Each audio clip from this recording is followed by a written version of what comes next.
하나님의 말씀 이사야서 38장 4절에서부터 6절까지의 말씀을 전가하겠습니다. 이사야서 38장 4절에서 6절까지의 말씀입니다. 이에 여호와의 말씀이 이사야에게 임하니라. 가라사대 너는 가서 히스기야에게 이르기를 내 조상 다윗의 하나님 여호와께서 이같이 말씀하시기를 내가 내 기도를 들었고 내 눈물을 보았노라. 내가 내 수한에 15년을 더하고 너와 이 성읍을 아수르 왕의 손에서 건져내겠고 내가 또 이 성을 보호하리라. 아멘. 우리가 오전에 살펴본 말씀과 오늘 이 시간에 살펴볼 말씀의 시기가 동일함을 알 수가 있습니다. 정확한 연대로 말씀드리면 BC 701년 히스기야 왕 14년에 두 가지 사건이 동시에 터졌어요. 우리가 흔히 쓰는 사자성어 중에 내우외환이라는 말이 있습니다. 안으로 근심 걱정이 많고 바깥으로 환란이 많다. 지금 유다 왕국에 일어난 일이 이와 같습니다. 밖으로는 아수르의 군대 근 20만 군대가 예루살렘 성을 포위하고 있는 이 시기에 안으로는 지금 무슨 일이 일어났습니까? 우리가 오전 시간에 말씀 볼 때만 해도 사실은 이 부분을 알지 못했죠. 그런데 38장 1절에 보니까 이렇게 기록되어져 있습니다. 그 즈음에 즉 BC 701년 아수르의 군대가 예루살렘 성을 포위하고 있던 그 시기에 안으로 히스기야가 병들어 죽게 되니 진두지휘해야 될 왕에게 병이 나서 움직일 수 없는 처지가 된 것입니다. 그런데 그 다음 말이 더 끔찍하죠. 아모스의 아들 선지자 이사야가 나와 그에게 이르되 히스기야 왕에게 이사야가 말씀하시기를 어떻게 말씀하셨냐면은 여호와께서 이같이 말씀하시기를 너는 내 집에 유언하라. 내가 죽고 살지 못하리라 하셨나이다. 하나님께서 히스기야의 목숨을 거두어 가시겠다고 말씀하셨다는 겁니다. 청천벽력과 같은 이야기죠. 지금 수많은 백성들이 성 안에서 굶어 죽게 되었는데 아수르의 군대가 이 예루살렘 성을 포위하고 그것을 풀고 있지 않는 가운데 앞장서서 아수르 군대와 싸워야 될 왕이 죽게 되었다는 것입니다. 히스기야 마음이 어땠을까요? 제일 먼저 히스기야가 뭐가 생각났을까요? 자, 지금 이사야가 와서 너는 유언해라. 이제 네 마지막 말을 남겨라. 네가 살지는 못한다. 죽을 것이다. 그랬을 때 히스기야 가슴에 제일 먼저 와닿는 것이 무엇이었을까요? 그렇죠. 왕이니까 일단 이 나라 백성이 먼저 제일 가슴에 와닿았겠죠. 근데 이 백성이 편안하지도 못합니다. 그리고 이때 히스기야 나이가 약 39세쯤이었습니다. 젊은 나이였습니다. 그러니까 자신이 생각해도 자신의 앞날이 창창한데 나라의 위기는 전망에 빠져 있고 자신은 젊은 나이에 죽게 되었으니 그 마음이 얼마나 아팠겠습니까? 그런데 히스기야의 모습 보십시오. 2절 히스기야가 얼굴을 벽으로 향하고 여호와께 기도하여 가로되 여호와여 구하오니 내가 주의 앞에서 진실과 전심으로 행하며 주의 목전에서 선하게 행한 것을 추억하옵소서 하고 심히 통곡하니. 히스기야는 기도했습니다. 백성을 사랑하는 마음으로, 나라를 위하는 마음으로, 또 자기의 건강을 위하여 얼굴을 벽으로 향하고 오직 하나님께 기도했습니다. 근데 그 기도가 얼마나 간절한 기도였냐면은 심히 통곡하니라. 눈물로서 기도한 것입니다. 우리 교회도 새벽마다 눈물로서 기도하는 분들이 있습니다. 교인들 한 영혼을 위해서 눈물로 기도할 때 그 가정들의 놀라운 삶의 변화가 일어나는 것들을 보게 됩니다. 하나님께서 뭐라고 말씀하셨습니까? 4절에 5절에 보니까 아까 내 눈물을 보았노라. 4절부터 말씀 보겠습니다. 이에 여호와의 말씀이 이사야에게 임하니라. 가라사대 너는 가서 히스기야에게 이르기를 내 조상 다윗의 하나님 여호와께서 이같이 말씀하시기를 내가 내 기도를 들었고 내 눈물을 보았노라. 내가 내 수 안에 15년을 더하고 너와 이 성을 아수르 왕의 손에서 건져내겠고 내가 또 이 성을 보호하리라. 히스기야가 그 마음에 품고 기도했던 그 모든 것들이 다 이루어지는, 하나님께서 히스기야의 그 눈물의 기도를 들어서 응답하시는 모습을 볼 수가 있습니다. 기도의 능력이 이렇게 크죠. 야고보서 5장 15절에도 보면은 이렇게 기록되어져 있습니다. 믿음의 기도는 병든 자를 구원하리니 주께서 저를 일으키시리라. 혹시 죄를 범하였을지라도 사하심을 얻으리라. 이러므로 너희 죄를 서로 고하며 병낫기를 위하여 서로 기도하라. 의인의 강구는 역사하는 힘이 많으니라. 그래서 기도의 능력이 얼마나 큰지 히스기야로부터 신약 야고보 사도에게 이르기까지 그 기도의 증거는 이루어지고 있고, 또 오늘날 우리 이 열린 교회 안에서도 기도의 역사가 이루어짐을 우리는 눈으로 다 볼 수 있는 것입니다. 네. 각 가정에서 새벽 기도를 나오실 수 없는 분들은 처소를 정하시고 꼭 하루에 단 30분이라도 기도하는 그런 우리 열린 가족 다 되시기를 소망합니다. 자, 이렇게 이제 하나님께서 너의 병을 낫게 할 뿐만 아니라 아수르 군대의 침략까지도 내가 다 막아주겠다, 이렇게 말씀하실 때에 말씀을 21절로 넘어가는 것이 이 전개상 옳습니다. 21절로 가겠습니다. 이 성을 보호하리라 하고 이사야는 이르기를 한 뭉치 무화과를 취하여 종처에 붙이면 왕이 나으리라 하였고, 히스기야도 말하기를 내가 여호와의 전에 올라갈 징조가 무엇이뇨 하였더라. 그러니까 이제 이사야 선지자는 히스기야의 그 발병에 대한 처방을 먼저 내려줍니다. 내려주고 근데 여기서 좀 안타깝죠. 바로 히스기야가 아멘 하면 되는데 여기서 또 뭘 이야기합니까? 그럼 내가 여호와의 전에, 즉 내가 건강하여 나아져서 여호와의 전에 올라갈 징조가 무엇인가? 그것을 보여달라. 그랬더니 7절 돌아옵니다. 나 여호와가 말한 것을 내게 이를 증거로 이 징조를 너에게 주리라. 보라, 아하스의 일령표에 나아갔던 해 그림자를 뒤로 10도를 물러가게 하리라 하셨다 하라 하시더니 이에 일령표에 나아갔던 해의 그림자가 10도를 물러가니라. 놀라운 일이 벌어졌습니다. 이 일령표라는 것이 우리말로 바꾸면 해시계입니다. 해시계의 그림자가 뒤로 10도 물러갔다는 것은 다시 말하면 굉장한 천재지변이 일어난 것이죠. 따지고 본다면. 그렇지 않습니까? 히스기야가 징조를 원했을 때에 이사야를 통해서 하나님께서는 해를 뒤로 물리는 그러한 역사를 보여주셨다는 것입니다. 9절 봅니다. 유다왕 히스기야가 병들었다가 그 병이 나을 때에 기록한 글이 이러하니라. 이제 10절부터 19절까지 20절까지의 내용은 히스기야가 그 병에서 낫게 된다는 이사야 선지자의 말을 듣고 징조를 통해서 자기의 병나음을 확신한 연후에 하나님께 올린 찬양입니다. 그 히스기야의 찬양을 우리 함께 보겠습니다. 10절. 내가 말하기를 내가 중년에라는 말을 보니까 히스기야가 30대 후반 40대 초반이었음을 알 수가 있겠죠. 내가 중년에 엄부의 문에 들어가고 연연을 빼앗기게 되리라 하였도다.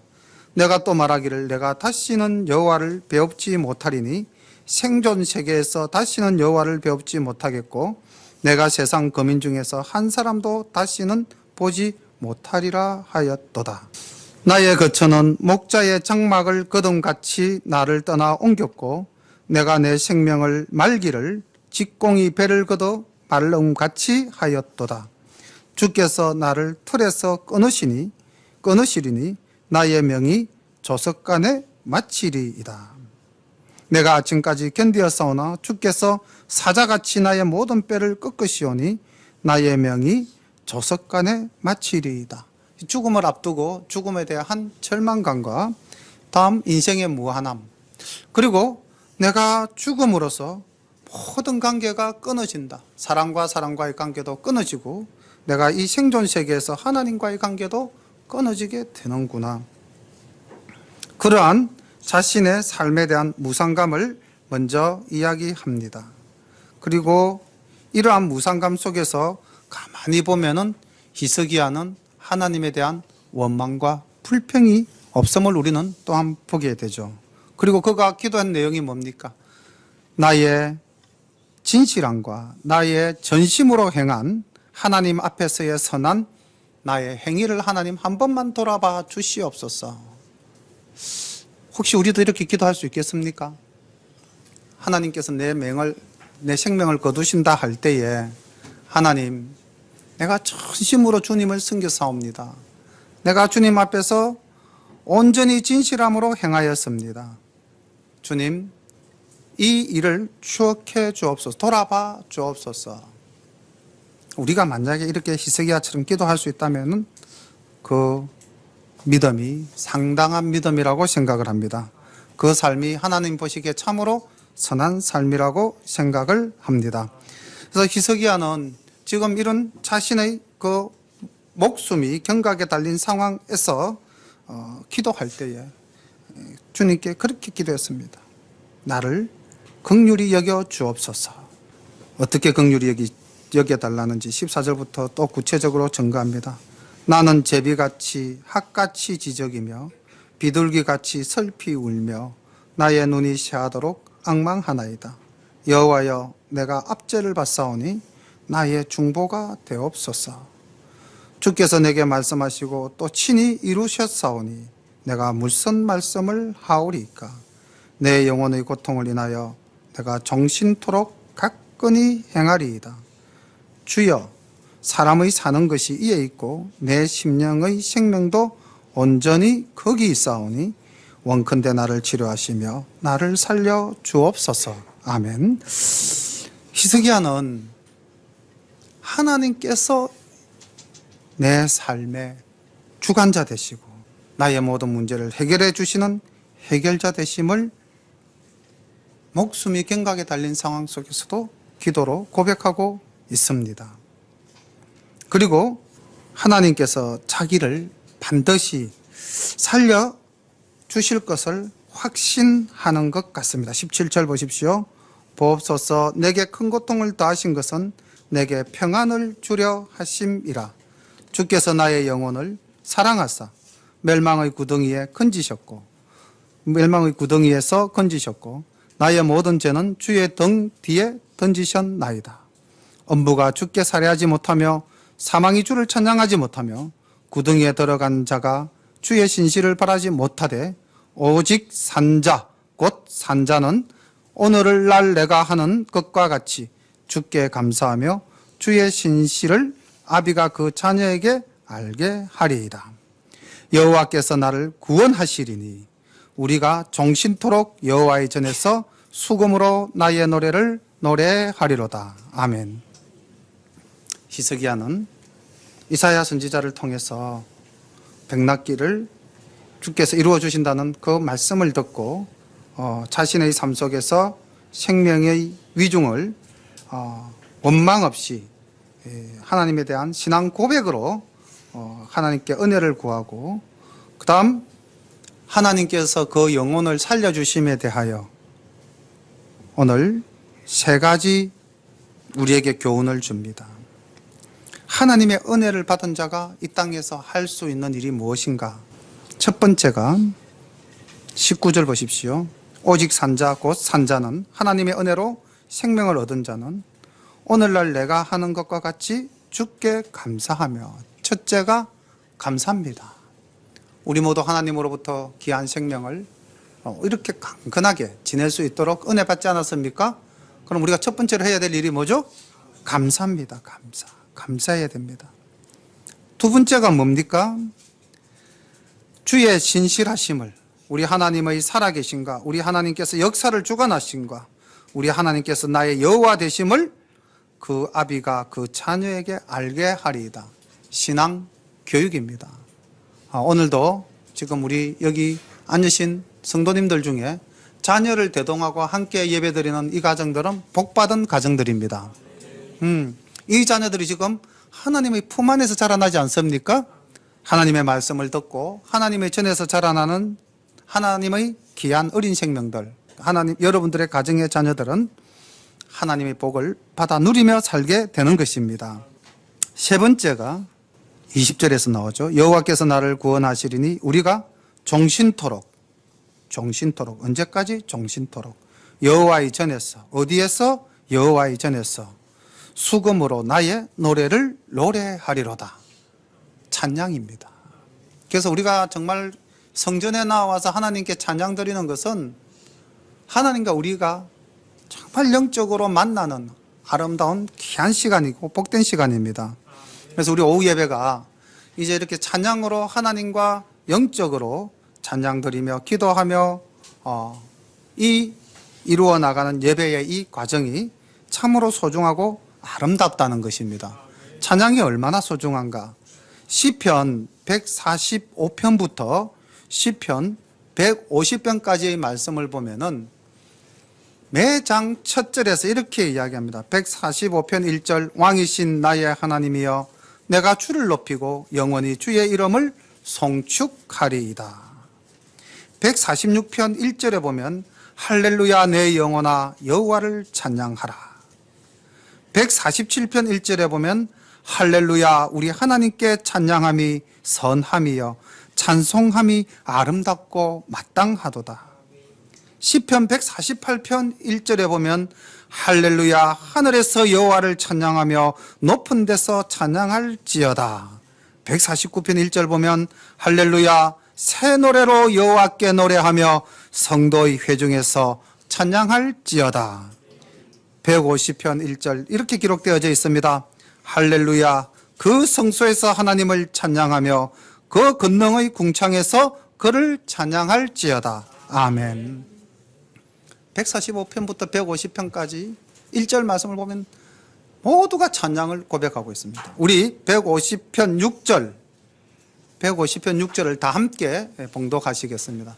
시편 150편 6절 하나님이 우리에게 주신 사명이요 시편의 기자가 하나님께 고백하는 고백입니다. 이 고백이 우리의 고백이 되어야 될 줄로 믿습니다. 시편 150편 6절 함께 봉독합니다. 시작.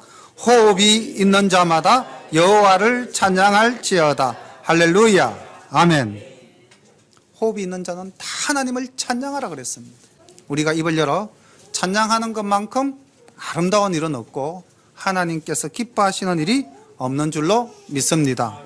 생명을 얻은 히스기야가 하나님께 감사하며 하나님의 그 무한하신 은혜를 자녀들에게 교육하며 그리고 모든 이스라엘 백성과 더불어 수금으로 여호와의 전에서 찬양하겠다 고백하고 있는 것입니다.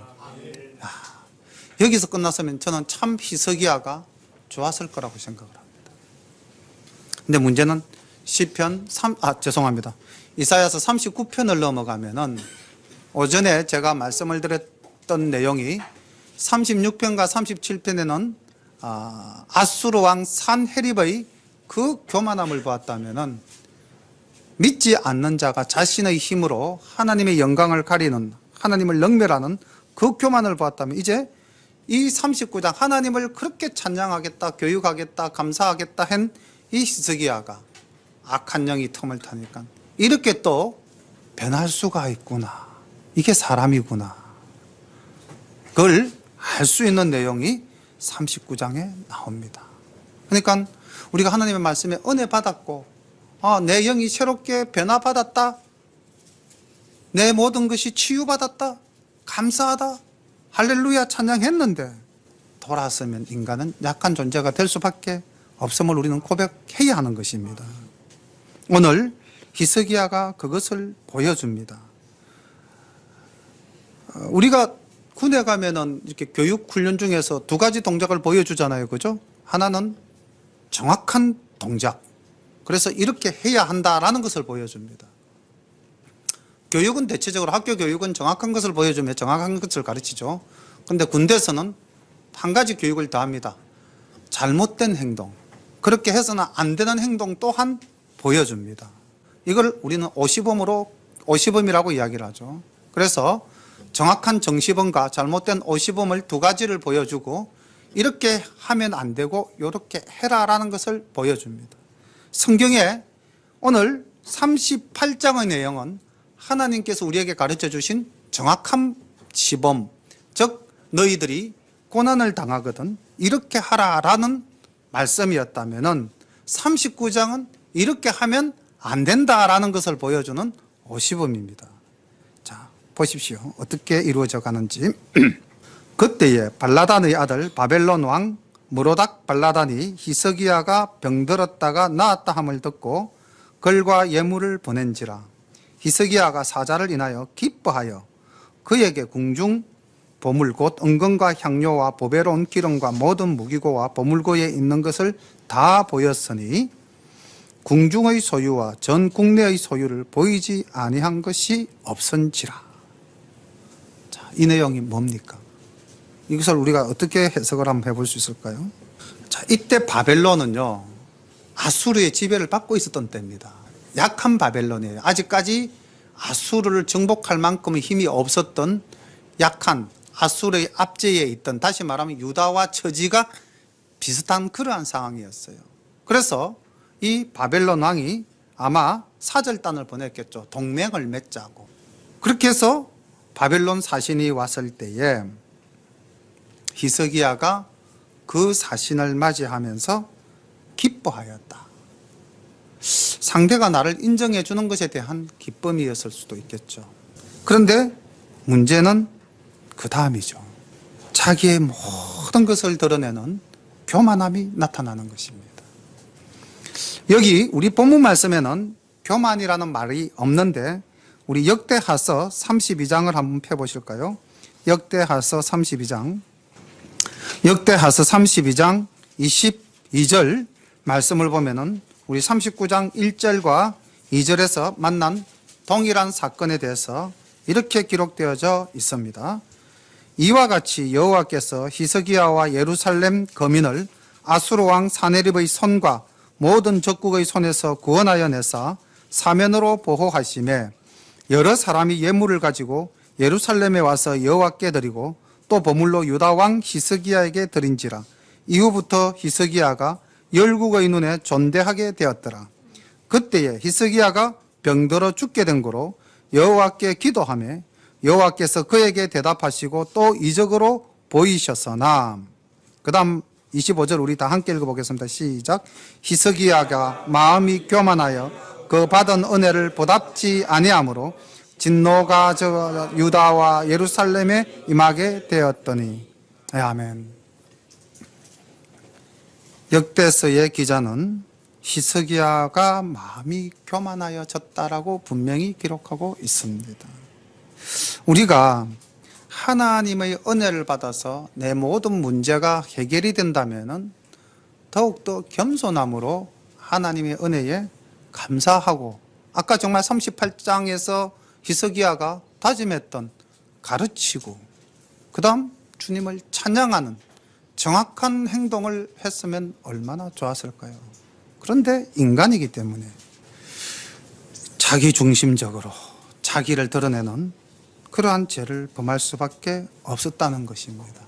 이것이 어떤 결과를 가지고 오게 될까요? 말씀을 보겠습니다. 3절.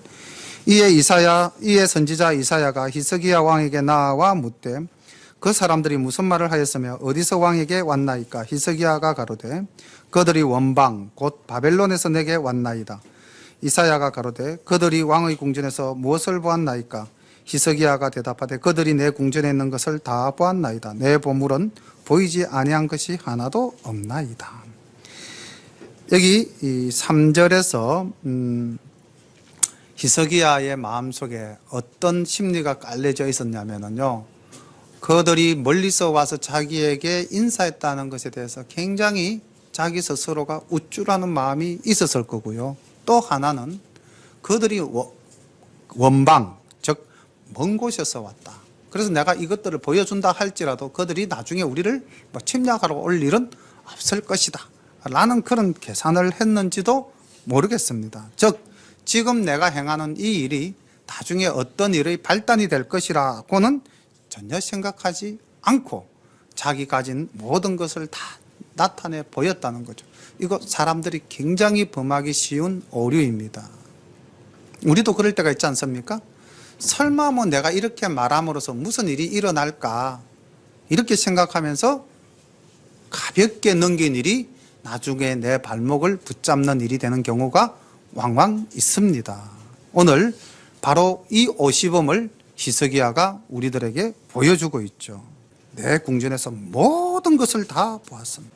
자, 5절 이사야가 히스기야에게 이르되 왕은 만군의 여호와의 말씀을 들으소서.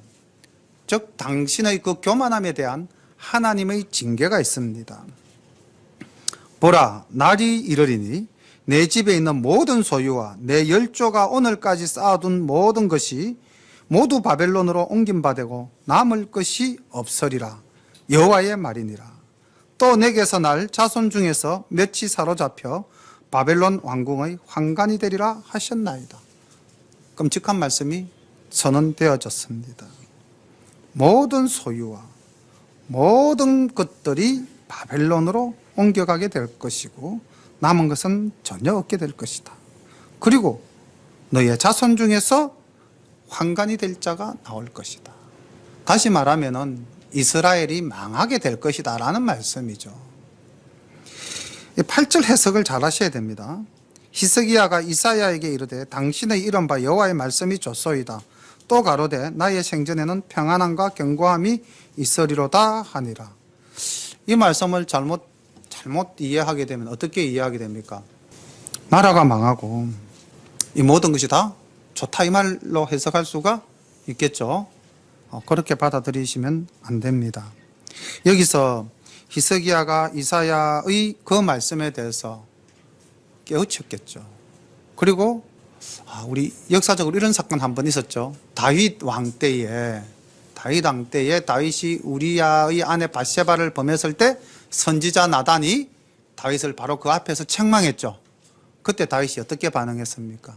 바로 회개했죠. 바로 아멘으로 받아들였습니다. 그렇죠? 바로 그 장면으로 해석을 하는 것이 옳을 것 같아요. 하나님의 징계가 떨어지자 히스기야는 하나님의 말씀이 아멘입니다. 제가 잘못했습니다. 하나님의 말씀이 옳습니다. 제가 잘못됐습니다. 그러나 하나님 나의 생전에는 평안과 견고함을 허락하신다니 감사합니다. 아마 이런 수용적 자세로서의 모습이지 내 대에는 이런 일이 일어나지 않고 나중에 내 사후에 일어난다니까 그 말씀이 참 좋습니다. 이런 의미는 아닌 것 같습니다. 이렇게 해석을 해서는 안 될 것 같아요. 자, 우리 38장과 39장에서 정말 히스기야의 그 눈물 어린 기도와 그 간절했던 신앙적인 모습, 정말로 온전한 모습이 38장에서 참 아름답게 나타났었는데 39장에 와서 그 병이 낫고 역대하스의 말씀을 가지고 와서 본다면은 수많은 나라가 히스기야를 존대하고 또 사실은 그 아수르 군대가 그 18만 5천 명이 죽게 된 것이 누구의 힘으로 이루어진 것입니까? 하나님의 사자가 하나님의 영이 해결한 문제 아닙니까? 그런데 히스기야가 어떻게 해석했습니까? 주변국들은 어떻게 해석을 했습니까? 히스기야가 힘이 있어서 그 군대를 물리쳤으니 유다가 막강하구나. 우리가 유다와 손잡으면은 우리도 아수르로부터 보호받을 수 있겠구나. 그래서 각 나라가 원근각지에서 물건을 들고 와서 히스기야에게 인사했겠죠. 그때가 문제였던 거죠. 그때가. 우리가 남들이 잘한다 내 문제가 형통하다 할 때 우리는 그 모든 것의 근원이 어디에 있는지를 정확하게 알아야 됩니다. 어디에 있습니까? 하나님께 있습니다. 나에게 있는 것이 아니었어요. 근데 히스기야가 교만해졌다 그러잖아요. 내가 이 문제를 해결했노라. 아마 그것이 열국의 사자들에게 비춰졌겠죠. 여기서는 바벨론 하나만 이사야서에서는 기록되어져 있지만은 역대하서에서는 주변 나라들이 다 보물을 들고 히스기야에게 와서 인사할 때, 살해할 때 히스기야가 교만해졌다고 기록되어져 있지 않습니까? 사랑하는 우리 열린가족 여러분들, 혹시 주님께 간절히 기도하고 내 기도한 것이 이루어져서 형통해졌을 때 절대 조심하십시오. 나로 말미암아 된 것이 절대 아닙니다. 하나님의 은혜로 된 것입니다. 그래서 우리는 절대 교만해서는 안 될 줄로 믿습니다. 오늘 믿지 않는 자의 교만과 믿는 자의 교만 두 가지를 봤습니다. 믿지 않는 자의 교만은 우리가 늘 만나는 사람들의 교만 아닙니다. 우리는 그들을 위해서 기도하면 됩니다. 문제는 믿는 자의 교만함입니다. 예, 하나님께서 놀라운 은혜로 우리에게 베풀어 주셨음에도 우리가 그것을 제대로 간수할 수 있는 능력이 없다면 그것은 곧 우리에게 다시 화로 돌아올 수도 있다는 것입니다. 저는 38장의 히스기야가 우리에게 준 교훈, 하나님의 은혜 받은 자가 이 땅에서 행해야 할 일, 우리 거기에서 우리 모든 성도님들의 삶이 멈추시기를 소망합니다. 하나님께 감사하며 자녀를 신앙으로 잘 양육하며 항상 입을 열어 찬양하는 우리 모든 성도님들 되시기를 축원합니다. 기도드리겠습니다.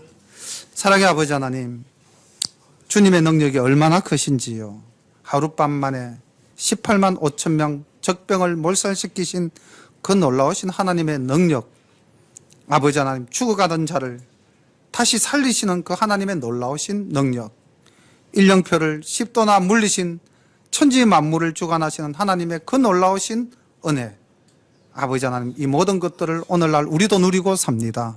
내 삶의 모든 문제를 해결해 주시는 하나님, 나의 기도에 응답해 주시는 하나님, 나의 길을 형통케 해주시는 하나님, 그 하나님을 우리는 삶 속에서 경험합니다.